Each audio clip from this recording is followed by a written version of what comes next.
Hi, my name is Bill Smith and I'm Managing Director in the CBIZ MHM National Tax Office. And I'd like to take a minute or two to talk to you about something your business is much more likely to experience now than it has in the past, and that's an IRS audit. They say that it's a kinder and gentler IRS, but I think those days are gone.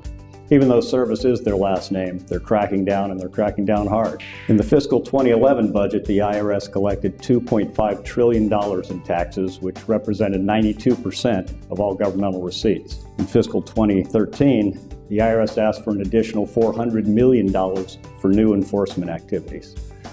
Led by Commissioner Doug Shulman, who's in the last year of a 5-year term, he's imposed a lot of efficiencies and changes that are to the benefit and credit of the IRS, but are going to impact how you're affected when you get a notice from the IRS. Let me give you some examples. If you are an individual with income between $200,000 and $1 million, you're 3 times as likely to get audited. If that income is over $1 million, you're 6 times as likely.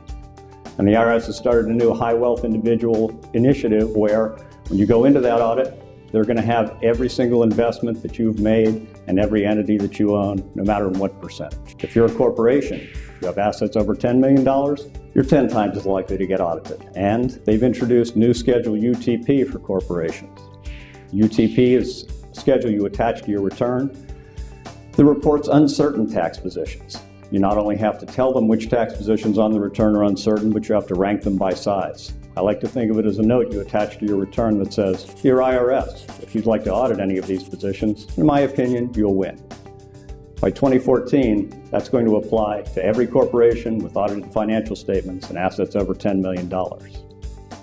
You've probably also heard about the crackdown on foreign bank accounts, starting with a criminal investigation of Swiss bank UBS that resulted in a $780 million settlement and the turnover of 8,000 names. The IRS is now in its 5th iteration of its offshore voluntary compliance program.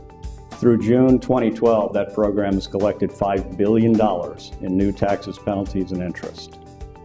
So what can you do? Well, they say the best defense is a good offense, and it's time to get your game plan ready. How do you do that? Well, you start, of course, with thoughtfully and skillfully prepared financial records, financial statements, and tax returns. And remember, the IRS shares its audit information with states, so in for a penny and in for a pound.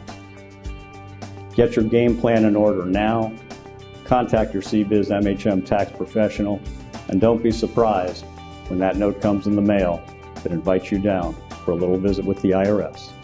Thanks very much.